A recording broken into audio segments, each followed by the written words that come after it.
Qu'en est-il de l'accroissement de l'Église? Le Seigneur, par son Église, va amener beaucoup d'âmes dans le royaume. Paul a dit l'évangile qui a été prêché à toute créature sous le ciel. Colossiens 1, 23.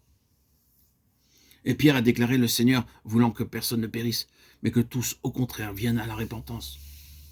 2 Pierre 3, 9. Le Seigneur veut que tous les hommes soient sauvés. Et il n'a jamais demandé à son Église d'aller en chercher un ici et l'autre là en disant « Vous êtes les élus, sortez et laissez les autres ». Non, il a dit « Prêchez l'Évangile à toutes les nations ». Il aura soin de la suite. C'est la mission universelle du Nouvel Israël. Mais ne la considérons pas simplement d'une manière générale.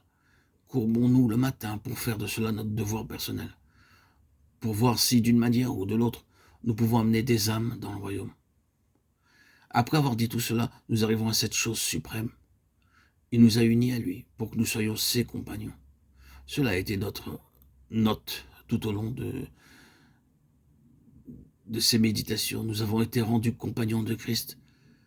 C'est pourquoi, frères saints, compagnons de la vocation céleste. Je confesse ne pas comprendre ceci, que le Seigneur désire faire de nous ses amis, non seulement unis officiellement à lui, mais liés à lui comme ses amis. Être un ami du Seigneur. Je ne puis que vous dire, gardons ce mot et demandons-nous continuellement, comment un ami agirait-il en cette question? Quelle décision prendrait un ami? Je suis appelé à être l'ami du Seigneur. Et je ne dois pas manquer à mon rôle d'ami. Je ne dois pas le décevoir dans ce lien d'ami. Je ne dois pas le lâcher. Il compte sur moi comme son ami.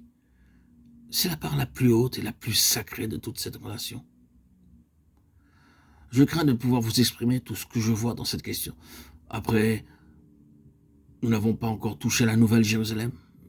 C'est une chose très significative de voir la Nouvelle Jérusalem appeler une épouse. L'ange dit à Jean, « Viens, je te montrerai la fiancée, l'épouse de l'agneau. » Et Jean aurait pu répondre, « Allons donc voir cette femme merveilleuse. » Et il me montre à la cité sainte Jérusalem qui descendait du ciel d'auprès de Dieu. Apocalypse 21, 9, 10. L'épouse et la cité et l'épouse. Il nous faut lire ensuite toute la description de la cité dans les chapitres 21 et 22 du livre de l'Apocalypse, afin de comprendre ce que sera l'épouse.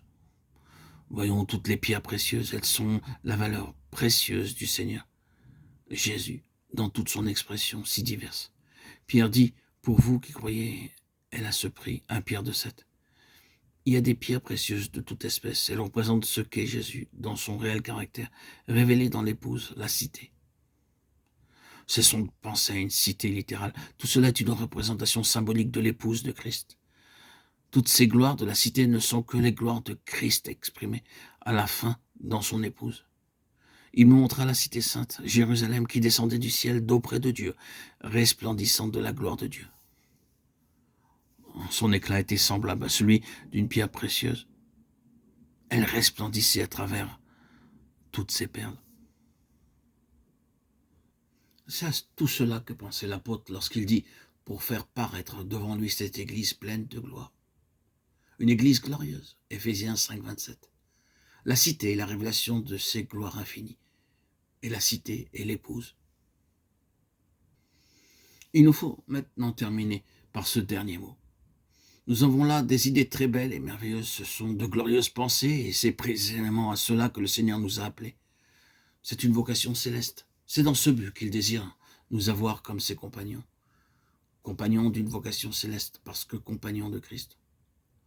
L'on hésite à lâcher une note qui pourrait paraître un peu déprimante. Mais souvenons-nous que cette grande lettre aux Hébreux renferme plusieurs si ou pourvu que. Sa maison, c'est nous, pourvu que nous retenions fermement. Hébreux 3, 6. Nous sommes compagnons de Christ si nous retenons fermement. Hébreux 3, 14. Cette lettre aux Hébreux est toute remplie d'avertissements et de fortes exhortations. Et je ne crois pas qu'elle ait été écrite à des non-chrétiens.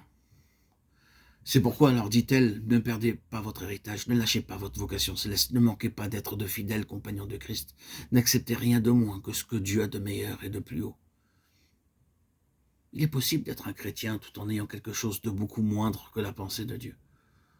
Remarquons que lorsque la description de la cité a été donnée, Il est dit, heureux ceux qui ont le droit d'entrer. Apocalypse 22, 14. Il y aura des nations qui n'entreront pas. Elles marcheront à sa lumière, mais ne seront pas à l'intérieur. Prenons garde à faire partie de cette épouse. Ne soyons pas infidèles au Seigneur comme Israël l'a été. Avançons vers l'état d'homme fait. Hébreux 6, 1.